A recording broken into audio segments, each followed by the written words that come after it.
नहीं बताया अच्छे लोग दुखी क्यों रहते हैं और पापी लोग सुखी क्यों रहते हैं। तो इसके दो कारण हैं। दोनों ही कारण मैं आज आपको बताऊंगा। एक नगर में एक बीमार स्त्री रहा करती थी।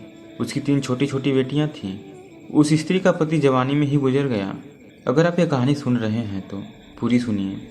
इस कथा को आधा अधूरा छोड़कर जाने की गलती मत करिए, क्योंकि इस पवित्र कथा को आधा अधूरा छोड़ने से आपको पाप भी लग सकता है। इसीलिए इस कथा को पूरा सुनिए। आप भोलेनाथ के सच्चे भक्त हैं तो भोलेनाथ का अनादर ना करें। तीनों छोटी छोटी बच्चियों को पालने का भार बेचारी उस अबला पर टल गया। तीनों बच्चों को लेकर वह विधवा जाए तो कहाँ जाए। कुछ काम काज भी नहीं कर सकती थी। ऊपर से समाज की उल्टी सीधी बातें उसे कुछ नहीं करने देती थी। बेचारी लाचार स्त्री का कोई भी सहारा नहीं था। वो अपने पति को याद करके उन बच्चियों को जैसे तैसे करके पाल रही थी।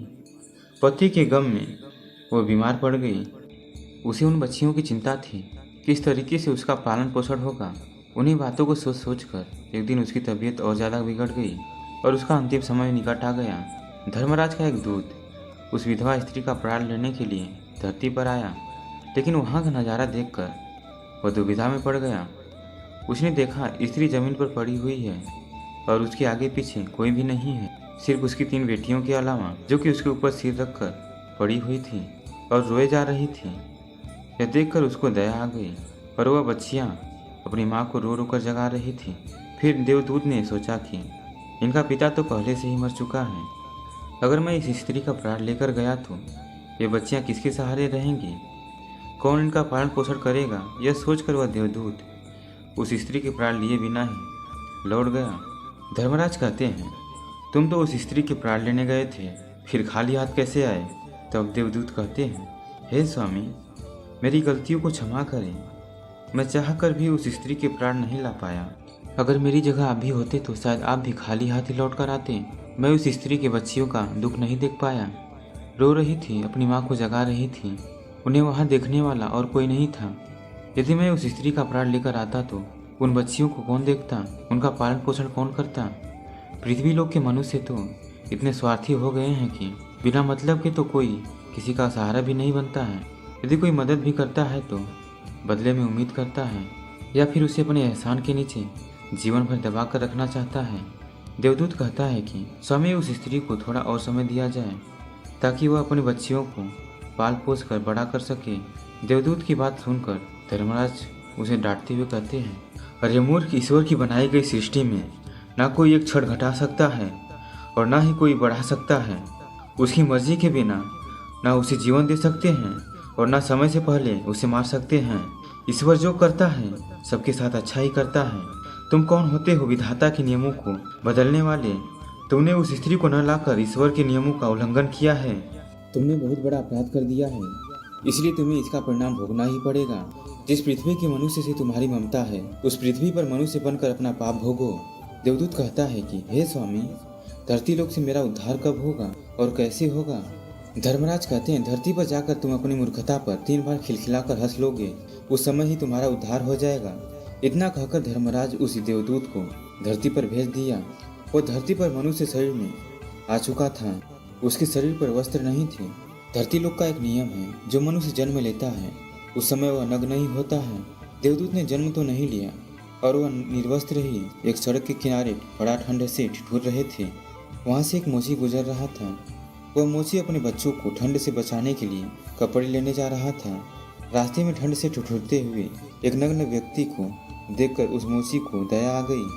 उसने अपने बच्चों को तो कपड़े नहीं लिए, लेकिन उस देवदूत को कपड़े और कंबल जरूर खरीद दिए और कपड़े लाकर उस देवदूत को दे दिए।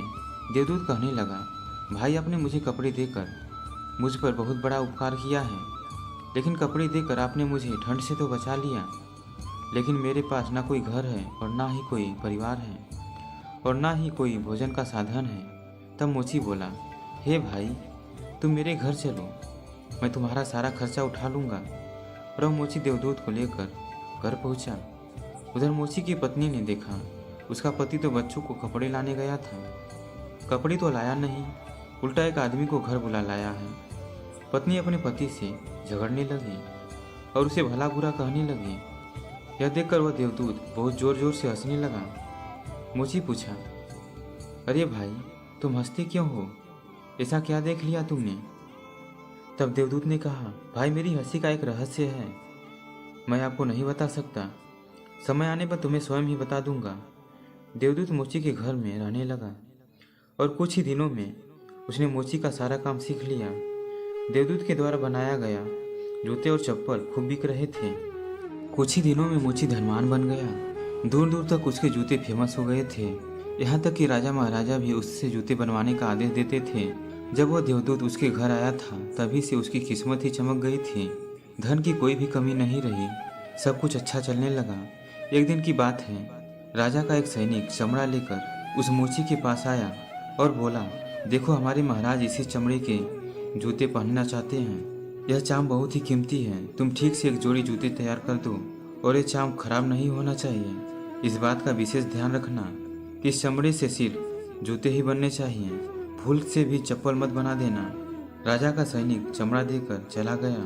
उधर मोची ने भी देवदूत को समझाया कि देखो राजा वाली बात है, इसमें कोई भी गलती मत करना, चमड़ा भी बहुत महंगा है, चमड़ा भी बहुत कम है, इसीलिए चमड़ा खराब नहीं होना चाहिए। जूते बनाने के लिए वो कहकर गया है तो जूते ही बनाना, गलती से यदि चप्पल बना दी तो जटिल से भी जटिल सजा देगा। मोची के इतना समझाने के बाद भी देवदूत ने चमड़े की चप्पल ही बनाई। चप्पल देखकर मोची की सांसें फूल गई। वह देवदूत को डांटने लगा, यहाँ तक कि डंडा लेकर उसे मारने के लिए भी दौड़ा। कहने लगा, अबे मूर्ख, तुझे बार बार समझाया था कि जूते ही बनाना, लेकिन तुमने चप्पल बना दी।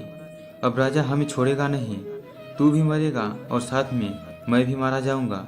वो हमारे पूरे परिवार को फांसी लगवा देगा। मोची को अत्यंत दुखी देखकर देवदूत एकदम खिलखिलाकर हंसने लगा। मोची बोला, अबे मूर्ख आदमी, काम बिगाड़ कर हंस रहा है? वो देखो जूते लेने राजा का सैनिक आ गया और बोला, हे मोची भाई, कल मैं जो चमड़ा देकर गया था उसके जूते मत बनाना, चप्पल बना देना, क्योंकि राजा साहब का देहांत हो गया है और यहाँ की प्रथा है कि मरने वाले व्यक्ति को चमड़े की चप्पल पहनाकर अर्थी पर लिटाया जाता है। दूसरे दिन एक बुढ़िया के साथ 3 लड़कियां मोची की दुकान पर आई थी। उनकी शादी होने वाली थी और वे तीनों लड़कियां अपने लिए जूते की नाप देने आई थी। देवदूत ने उन तीनों लड़कियों को पहचान लिया कि ये तीनों वही लड़कियां हैं जिनकी मां को न रह जाने के कारण आज मैं यह सजा भोग रहा हूँ। और ये लड़कियां काफ़ी बड़ी हो गई हैं, लगता है अच्छे घर में पली बढ़ी हुई मालूम पड़ रही हैं। बुढ़िया कहती है, हाँ बेटा, बचपन में इनकी माँ चल बसी, इसलिए इनको मैंने अपने पास रख लिया। मेरे पास करोड़ों की दौलत है और दुर्भाग्य से मेरा कोई नहीं है, तो मैंने इनको अपने पास ही रख लिया। मैंने इनको पढ़ाया लिखाया और अब इनकी बहुत अच्छे घर में शादी करने जा रही हूँ। लड़कियों का भाग्य देखकर देवदूत सोचता है, परमात्मा जो करता है अच्छा ही करता है। अगर इस समय इनकी माँ नहीं मरती तो आज ये भुखमरी और दरिद्रता में ही पड़े रहते हैं। इनकी माँ के मरने के बाद आज तीनों लड़कियां बहुत बड़े घराने की बहू बनने जा रही हैं और उस बुढ़िया स्त्री की करोड़ों संपत्ति की मालकिन भी बन चुकी हैं। यह सब देखकर देवदूत अपनी पहले की मूर्खता को सोच सोच कर जोर जोर से हंसने लगा। मोची ने पूछा, आप क्यों हंस रहे हो? अपनी हंसी का कारण बताओ। देवदूत मोची से कहता है, और अभी जो ये तीनों लड़कियां जूते की नाप देकर गई हैं, इनकी माता का प्राण मैं लेने आया था, लेकिन उस समय यह तीनों लड़कियां बहुत छोटी छोटी थीं और इन पर तरस खाकर मैं इनकी माँ को नहीं ले गया और उनके पिता का पहले ही निधन हो चुका था। इस कारण मुझे धर्मराज ने श्राप देकर धरती पर भेज दिया। मैं बिना कपड़े के एक सड़क के किनारे पड़ा था, तब तुम मुझे अपने घर ले आए। उस समय तुम्हारी पत्नी तुमसे खूब लड़ी थी क्योंकि तुमने अपने बच्चों के कपड़ों के पैसे से मेरे लिए कंबल और कपड़े खरीद लिए थे। तब मैं पहली बार तुम्हारी पत्नी की मूर्खता को देखकर खूब हंसा था, क्योंकि तुम्हारी पत्नी उस लाभ को नहीं देख पा रही थी जो मेरे आने से तुम्हारे घर में होने वाली थी। और दूसरी बार हंसी मुझे तब आई थी जब मैं राजा के जूते नहीं बना सका और तुम डंडा लेकर मेरे पीछे भागे। 3, उस समय तुम राजा के बारे में सोच रहे थे, लेकिन तुमको यह नहीं मालूम था कि राजा के साथ क्या घटना घटने वाली है, जिसके कारण राजा को जूते से अधिक आवश्यकता पत्तों की पड़ गई। कई बार ऐसा होता है, हम चीज़ों को देखकर या सोचकर दुख मनाते हैं जो हम उसे देख नहीं पाते और वह जो होने वाला होता है। कई बार परमात्मा हमारी अच्छाइयाँ या भलाई के लिए हमारे साथ बुरा करता है, पर हम उसे देखकर भगवान को कोसते हैं। हम उस अच्छाई को नहीं देख पाते हैं जो हमारे साथ भविष्य में होने वाला होता है। कई बार हमारे साथ वर्तमान में अच्छा होता है तो हम बहुत खुश होते हैं, लेकिन हम यह नहीं देख पाते हैं कि भविष्य में क्या होने वाला है। हमारे साथ दो तरह की घटना होती हैं, अच्छी और बुरी। लेकिन हमें हमेशा यह सोचना चाहिए कि भगवान जो करेगा अच्छा ही करेगा। यह सोचकर आगे बढ़ना चाहिए।